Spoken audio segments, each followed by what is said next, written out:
Hello, welcome guys, welcome to my channel. तो आज मैं जो वीडियो लेके आया हूँ वो एक ऐसे कैंडिडेट का है जिन्होंने एक्स वाई ग्रुप को क्लियर किया हुआ है। और हम लोग आज जानेंगे कि उनकी कैसी तैयारी रही, उन्होंने किस तरह तैयारी किया। ये अपना जो एक्सपीरियंस है आप लोगों के साथ शेयर करेंगे।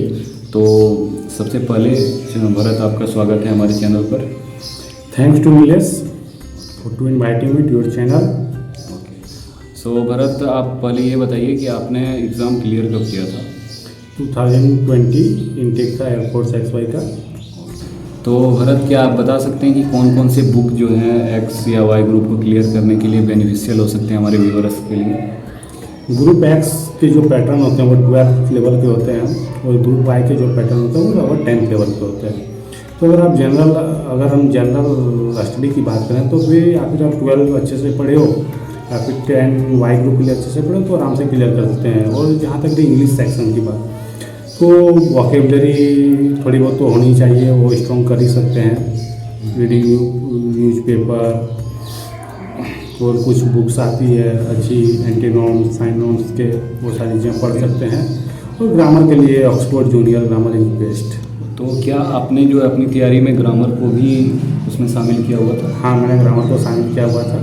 और जैसा कि व्यूअर्स का जो मेन क्वेश्चन रहता है कि अगर कोई बच्चा 12th के बाद सीधे एयरफोर्स का तैयारी करना चाहता है तो क्या ये उनके लिए सबसे बेनिफिशियल करियर के रूप में रहेगा? करियर अपॉर्चुनिटीज़ तो बहुत सारी हैं। As a 4 year it is best. तो आप मान के चलिए 12th कोई बच्चा पास आउट हो जाता है तो उसके लिए कौन कौन से ऑप्शन आ जाते हैं जो वो मतलब आफ्टर 12th के बाद उसमें ये कर सकता है, अपियर कर सकता है? अगर डिफेंस ज्वाइन करना है तो 2 अपॉर्चुनिटीज होते हैं 12th के बाद, एज ए ऑफिसर और as a soldier. As a officer you have 3 entries, 10+2 BTech entries came in Indian navy, TS entry in Indian army and NDA after 12। But as a soldier XY group in air force, sailor in Indian navy. तो जैसा कि कोई एक middle जो भी knowledge का मतलब मध्यम जिसका ज्ञान है, जो एक नॉर्मल स्टूडेंट है, क्या वो भी ग्रुप एक्स वाई की तैयारी के लिए सोच सकता है? क्या वो भी अच्छे प्रिपरेशन के द्वारा 12 वो इस ग्रुप को क्लियर कर सकता है? Why not? It is easy. It is based upon your labor, your work, how you have prepared about the exam. हाँ, तो जैसा कि अभी भरत ने बताया कि अगर आप एक नॉर्मल स्टूडेंट हैं जो आपने, ये ज़रूरी नहीं है कि आप टॉपर ही रहे हो तो ही ग्रुप एक्स वाई को क्लियर कर सकते हैं, क्योंकि एयरफोर्स का जॉब बहुत ही ज़्यादा अच्छा जॉब है। और इसमें कहीं ना कहीं लोगों को लगता है कि बहुत ही हाई लेवल के एग्ज़ाम्स होते हैं, लेकिन आपने अगर 10th और 12 में अच्छे से तैयारी की है, उसको प्रॉपरली पढ़ा हुआ है, तो आपको ये एग्ज़ाम क्लियर करने में दिक्कत नहीं होगी। जैसा कि भरत ने बताया कि इन्होंने जो है 10th और 12 का तैयारी अच्छा से किया था, जहाँ तक कि मेरी भी नॉलेज है।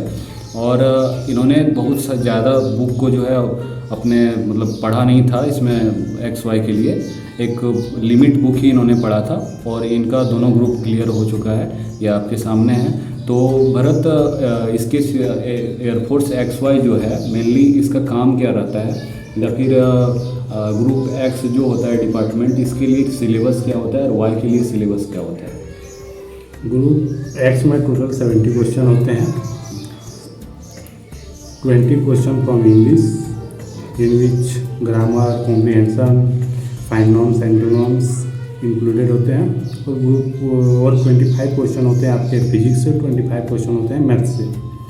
टोटल हो गए 70 क्वेश्चन। और ग्रुप वाई के लिए 50 क्वेश्चन होते हैं। 30 क्वेश्चन में जनरल अवेयरनेस, क्वांटिटिव एप्टीट्यूड, जिसको रागा सेक्शन जनरली कहा है, जनरली रागा सेक्शन कहा जाता है। और 20 नंबर्स होते हैं इंग्लिश से। तो ऐसे इसमें मान के चलिए कोई क्वालिफाइंग मार्क्स होता है क्या, जो जैसे कि रागा सेक्शन में पास करने के लिए, या फिर इधर इंग्लिश सेक्शन में? इंग्लिश में क्वालिफाइंग मार्क्स होते हैं, आपको 50% स्कोर करना ही है। ओके, जैसा कि मान के चलिए कोई स्टूडेंट अगर एक्स वाई के लिए अप्लाई करना चाहता है तो क्या उसकी जो मतलब एबिलिटी उसकी क्या होनी चाहिए? उसको मिनिमम क्वालिफिकेशन या फिर मार्क्स कुछ ऐसा कुछ इसमें रिकमेंडेड ये होता है क्या, ज़रूरी होता है क्या? सर मुझे इसके बारे में नॉलेज नहीं है, लेकिन शायद कुछ है लिमिटेशन। हाँ, तो जैसा कि हमने सुना है कि 12 पास आउट करने के बाद इंग्लिश में कुछ मार्क्स 50% शायद ज़रूरी होते हैं शायद। तो ठीक है, तो जैसा कि इन्होंने बताया कि इनकी भी कुछ ज़्यादा क्राइटेरिया नहीं रहती है। वैसे कोई 12 में कोई साइंस या फिर आर्ट्स बैकग्राउंड का कोई इसमें रोल होता है क्या कि आर्ट्स वाले भी ये फॉर्म डाल सकते हैं? आर्ट्स वाले वाई ग्रुप डाल सकते हैं, एक्स पर एक्स ग्रुप नहीं डाल सकते। एक्स ग्रुप जैसा कि टेक्निकल ग्रुप होता है, तो इसके लिए साइंस बैकग्राउंड आपका ज़रूरी होता है। इससे फिजिक्स के भी क्वेश्चन पूछे जाते हैं। अगर आपने 10th और 12th को अच्छे तरीके से पढ़ा हुआ है तो ये ग्रुप भी कोई हार्ड नहीं होता है, इसको भी क्लियर करना। तो भरत, जैसा कि इसका प्रोसेस, सिलेक्शन प्रोसेस जो होता है, तो सबसे पहले तो एग्ज़ाम होता है। एग्ज़ाम के बाद क्या होता है इसमें? एग्ज़ाम के बाद आपकी फिजिकल फिटनेस टेस्ट है, DFT है, ग्रुप डिस्कशन है। DFT में क्या होता है भरत? DFT में कुछ 20 क्वेश्चन के आसपास ग्रामर के क्वेश्चन रहते हैं।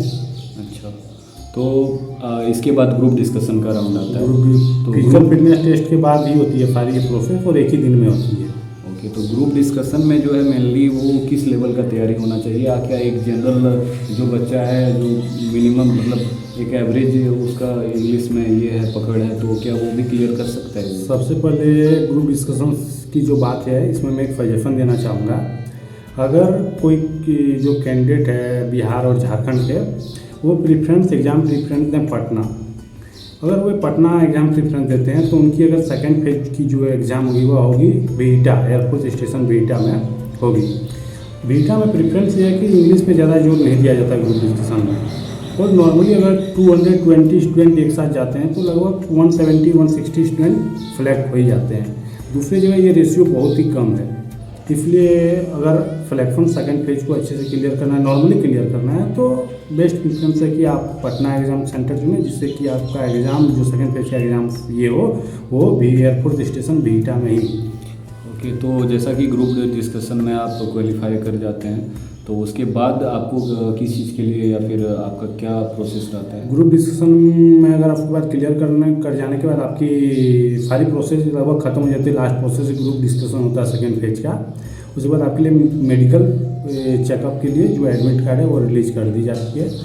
मेडिकल में क्या क्या चीज़ चेक किया जाता है या फिर क्या क्या उसके स्टैंडर्ड होते हैं, कुछ बता सकते हैं? मेडिकल में नॉर्मली स्टैंडर्ड जनरली ये तो कहीं भी मिल ही जाती है। आप गूगल पे भी सर्च कर सकते हैं क्या क्या, जैसे कुछ हाइट अलग अलग, इंडियन आर्मी के लिए हाइट के लिए अलग स्केल है, स्केल की अलग रिक्वायरमेंट है। इंडियन एयरफोर्स में हाइट की उतनी रिक्वायरमेंट नहीं होती, कम हाइट वाले भी अप्लाई कर सकते हैं। तो जैसा कि मेडिकल हो जाने के बाद वो नेक्स्ट प्रोसेस क्या होता है? मेडिकल हो जाने के बाद एक शायद प्रोविजनल आता है, प्रोविजनल मेरिट लिस्ट आता है। उसके बाद फिर इन्वॉल्वमेंट लिस्ट आता है। जो इन्वॉल्वमेंट लिस्ट में आगे उन्हें ट्रेनिंग के लिए बुलाया जाता है। तो मतलब लास्ट प्रोसेस है मेरिट का अपना, इन्वॉल्वमेंट लिस्ट। जी हाँ, मेरिट लिस्ट में अगर आपका नाम आ गया तो आप उसमें क्वालिफाई कर जाते हैं, आपको ज्वाइनिंग के लिए बुला लिया जाता है। तो इस तरह से जैसा कि हमने भरत से बात किया, तो ये थी इनकी स्ट्रेटजी। इन्होंने इस तरह से तैयारी की थी और कहीं ना कहीं आपको भी इसे फॉलो करना चाहिए।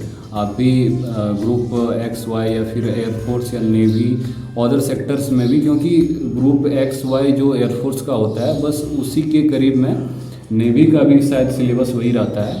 और आर्मी के लिए तो फिजिकल स्टैंडर्ड थोड़ा ज़्यादा चाहिए होता है। तो कहीं ना कहीं आप आफ्टर 12 ये सारे मतलब करियर अपॉर्चुनिटीज़ हैं आपके लिए, तो आप इसमें जा सकते हैं। आप अपनी तैयारी अच्छी से करें और आपके फ्यूचर के लिए best of luck. Thank you Bharat, आप जो हमारे साथ इतने समय तक जुड़े रहे इसके लिए। Thank you.